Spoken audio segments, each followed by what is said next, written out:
Hey guys, welcome back. I might be wrong about inflation. I think we're going to actually have deflation here in the next 12, 18, maybe 24 months. And there's one way to look at it. Just look at the charts. Let's get into it.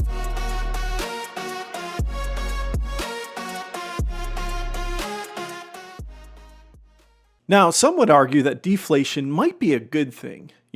Lower costs for things, goods and services for all the individuals out there that are struggling through inflation.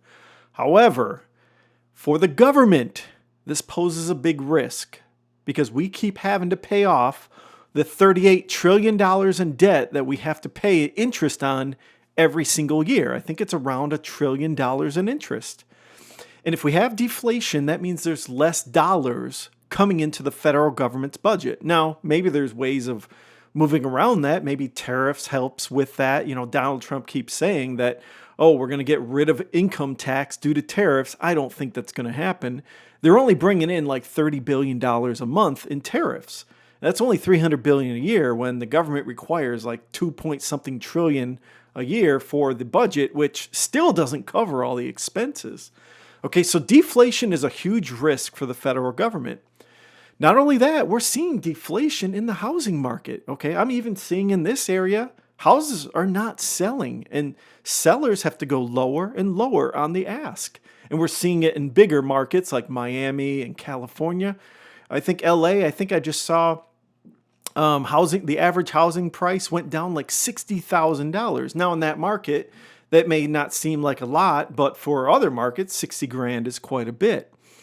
And one way to look at how this is all playing out is to look at the charts. Okay, so let's go around the stock market and look at some charts, and you guys will see exactly what I'm talking about when it comes to deflation and where things are at. Okay, now it can be very deceiving looking at the broader stock market, like the S&P 500 and the QQQs. The problem with looking at these charts is that that's the AI trade going on. That is a separate, isolated economic situation going on. And those companies that are funding the AI trade, they've been sitting on billions and billions and billions of dollars of cash for the last 10 plus years. They've accumulated a cash pile the size of Nebraska, So they're able to fund this. The economy doesn't really affect these companies like Google, Tesla, a little bit Tesla. Who else? Facebook, Amazon. These companies just keep raking in the dollars regardless of what the economy is doing, okay? Yeah, does it hit their bottom line here and there? Sure. Probably more so Tesla than the others, but they're able to fund this AI trade. But if we start looking at the charts, it's going to say everything, okay? So right here, I'm looking at WTI, West Texas crude oil. Okay, if you look at crude oil, it says everything about the economy. I mean, we had this spike due to the Ukraine-Russia situation. It got up there to about $120 a barrel. But ever since then, we had the sanctions on that war. And then obviously beyond that, it's mostly based on the economy. I mean, look at this dump all the way down here to $70 a barrel. It had one high, come back up to 93. It retested the $100 level. And then it's just been down and down ever since. And this is a monthly chart. Okay, back here is March of 2020. You guys all remember March of 2020. Look at where oil is trading at. It's trading back to March of 2020. And the fact that everything else out there is so heavily inflated, it's kind of ridiculous if you ask me. Oil is still trading at the same exact amount. All the energy in the world it takes to produce goods and services, and oil is still at the same amount of March in 2020, right? So that's WTI. Let's look at some other things around the markets. Let's look at commodities. I've got some set up here in a list. Now, commodities are not back down to March of 2020, but they're not far off. I mean, this commodities index was at 446 back in March of 2020. It's only up to 555. That's not a huge move. That's not even 50% of 446. You'd have to be at least like 200 points above this to be at a 50% level. So we don't have a lot of inflation in the commodities. And if you look, you're getting lower highs, lower high, lower high, and who knows if this is even going to, this might be the next high right here at 559 on this commodities index. So that right there says a lot too about commodities. And then another indication of maybe deflation could be Bitcoin. Bitcoin really trades on liquidity. All right, you need a lot of liquidity for people to get, risk on in the markets. And you're seeing it in Bitcoin. I mean, it's just been floundering for the last 2 months. Now, don't get me wrong, there's a lot of government printing going on. That's why Bitcoin is still pretty high at around 90,000 a coin. But we could see some continued weakness in Bitcoin. I'm thinking all the way down here to the $50,000 mark. If we start to see deflation and the government stays hawkish on rates, like if the Federal Reserve stays hawkish on rates, I think Bitcoin goes down here to the 50,000 level, to be honest. And who knows how much leverage is in this trade. We hear a lot about Michael Saylor and strategy, taking out all this debt for Bitcoin. That could be a big problem with this instrument. So be aware of that with Bitcoin. I'm kind of bearish on it, if you ask me. And here's the biggest kicker. Whirlpool. Guys, this chart says it all. If I can bring it up here. Whirlpool, WHR. Okay, here is February of 2020. Look at the dump here, right? In March of 2020 now. I remember this. I mean, this was a crazy time to trade. It was a lot of fun. I made some good money here at the bottoms. Look at where Whirlpool is. It is all the way back down to March of 2020, guys. It took this pop from all that, money printing the government did, low rates, and all the government stimulus and all that, and all the housing that was going on, house sales at 3% interest. This is over, and we're still at interest rates at, 3.5%, 4% by the Federal Reserve. And this is not even over. I mean, the market's pricing in today 18 months into the future. So, this could go even lower, maybe down to 60, something like that. It could break some new lows here pretty soon. But here's the thing. I think Whirlpool is going to bottom before we see inflation 18 months out. So be aware of this. This is an opportunity for a lot of people out there who are interested in dividend stocks. I don't know when this is going to bottom, maybe around $60 a share, but it could take time. I think that how slow the Federal Reserve is lowering rates, this thing could still probably take another 12 to 18 months before it bottoms. Before we start to see some inflation again. I think we're going to see deflation for like 2, maybe 3 more years. Who knows?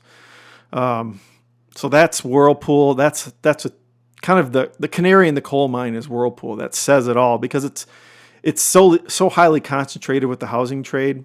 We can look at some housing stocks too. I think that's another good one. Let's see here. Chipotle is an interesting one. That's in the food space. I mean, look at this one. If we look here, let's see here. Where's 2020? I always look at 2020. March of 2020 was down back here. So Chipotle is still a bit higher. It's not 50% higher than what it was. It was trading at $20 a share, and now it's up to like 34, and it's still in a bearish market. Their prices are still too high. I bet you they're going to have to come down in prices, so you're going to get margin compression on this stock, and it's going to fall probably even further, maybe down to the 25 area. You look at here, see this support here? That's probably where the low is going to be, around 25. That's my hunch. And then here's the other canary in the coal mine. This is this K-shaped economy that a lot of people are talking about. If we look at Walmart, all right, Walmart is incredible stock to look at. Look at this stock. All-time highs. March of 2020 was right around here, a very small dip in Walmart. Obviously, affordability is what is making money in this world, and Walmart is keeping their prices low. Now, they've probably made some improvements to like the brands that are going in the store and whatnot, but at the end of the day, people are trading down, okay? That's part of this K-shaped recovery. You get one leg of the economy go up, Walmart, that's the trading down part, and then the other part of the economy, Target, which I'm involved in a trade, is the opposite. That's the K part that's going down. People are trading down to Walmart and leaving Target. Now, Target, is back to, yeah, March of 2020 levels, guys, just like oil is. All right, it says a lot about this economy, and I think we're going to have further deflation.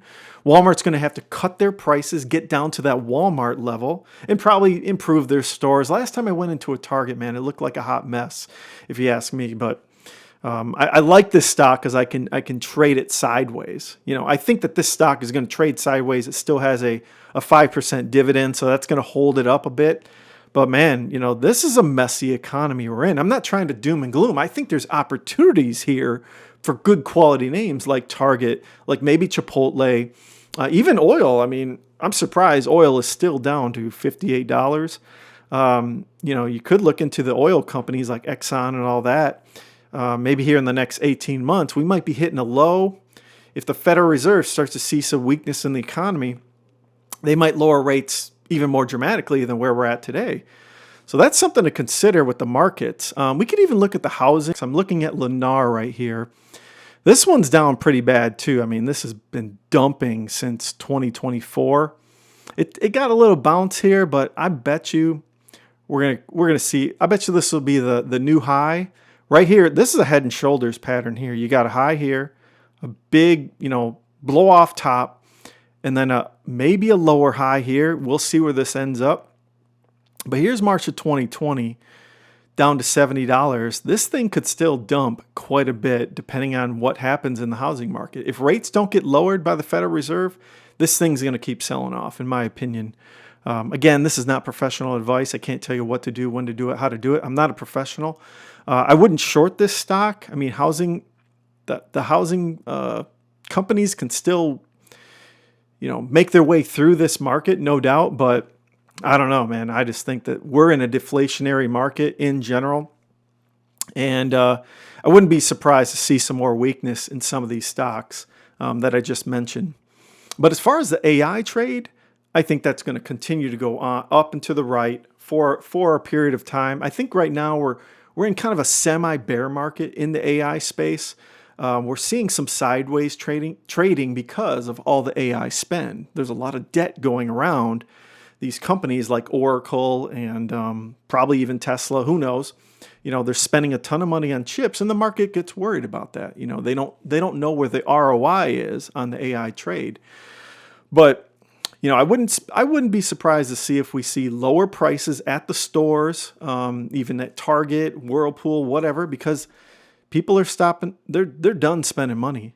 People are just their wallets are tied. In this market. So we'll see what happens.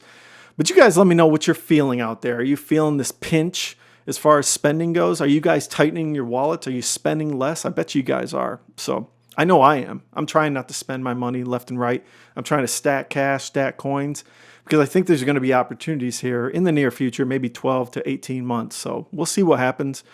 But anyways, if you guys like this content, like and subscribe. Take a look at my previous video, and everyone have a great day. Thanks. Bye.